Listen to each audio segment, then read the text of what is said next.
Good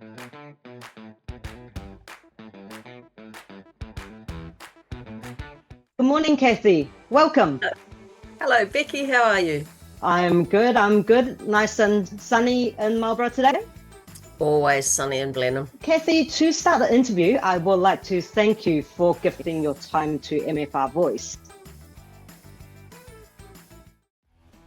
Right, I'm delighted to be here. So I am married to late teenage children and heavily involved in a number of community groups in Marlborough.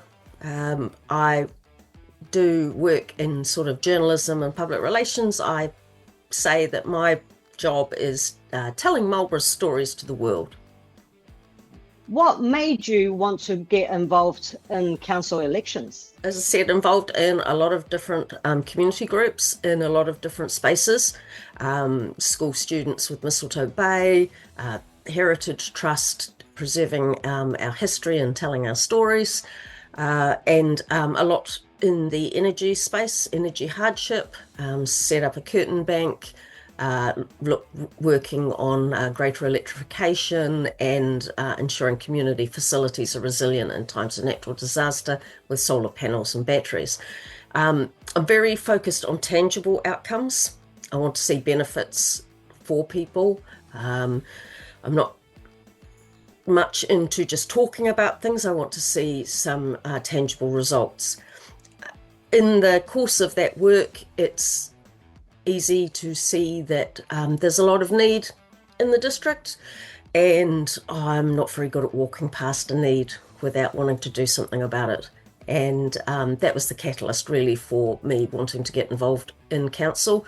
Council is the I suppose the most visible form of government in Marlborough. We don't have a lot of central government here, and so pretty well all roads lead to council really.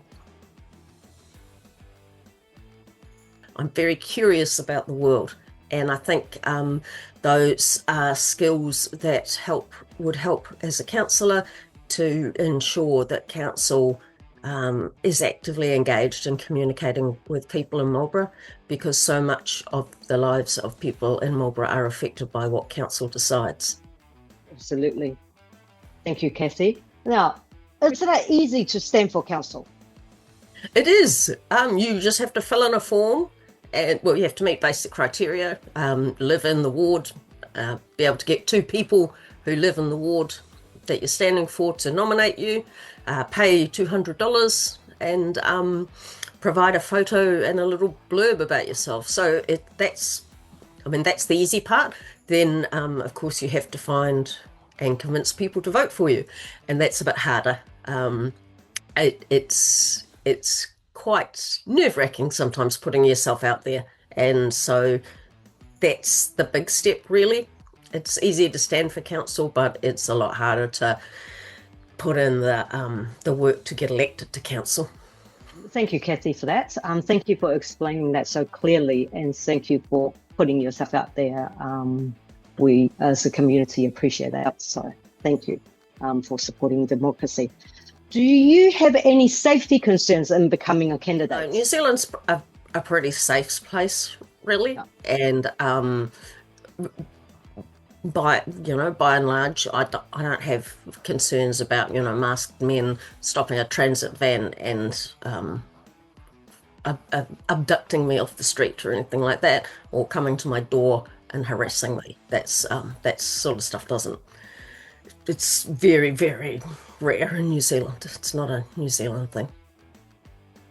Thank you for that, Cathie. Thank you for the insights. If someone wants to get more involved in the council decision making, what would you recommend? Come along to attend a council meeting. It's very accessible. They're largely open to the public. In the mornings, they talk to your councillor. If you will have councillors show up to events that you're at, I am sure, and go and introduce yourself and say who you are and what you do, or where you've come from, because councillors are by and large very interested in hearing from other people about their experiences in Marlborough and what we can do to help make them better. Oh, that's great. Thank you, Cathie. That was really helpful. What tips would you give to the first-time voter? Attend a meeting. Come and ask a question. It's very hard sometimes when you get the booklet and there's, well, for us at the moment, there's 16 candidates for 7 seats, so that's quite a lot. And it's hard to know everybody, and you do want to get a feel for who you're voting for. Do they think like you? Do they like you? Do they like the things that you like? So coming to a candidates meeting is really useful. Lots of groups like the Chamber of Commerce or Grey Power, who represent people who are 50 years old or older, they have invited candidates to come and speak to them and their members. Those are good things to go along to. Sometimes you'll see candidates at a market or at the library or other places promoting themselves. Go and have a chat to them about who they are and what they do and where they've come from, because you want to know that you want to know what sort of person you're voting for. Most candidates will be delighted to have somebody approach them rather than them have to drag people in to talk to them. So don't feel shy or nervous about approaching a political candidate, because they will want to talk to you. That is the kind of answer that helps make this process, this election process, voting process, feel more approachable. So thank you for that. That brings us to the end of the questions. Before we wrap up for the day, any last words of encouragement you would like to leave with our community? Well, we're really lucky in New Zealand. We have one of the older continuous democracies in the world, and that's really important. It's really important to take part in the voting process, into making informed decisions, and to casting your vote, because without that action, without that, some people will say you have to fight for democracy. And when they say that, they don't mean fighting with guns or knives. They mean that you have to put some work in. You have to take part, and that's an effort to take part. It's an effort to find out things you don't know. It's an effort to fill in your voting form and to make sure it gets delivered.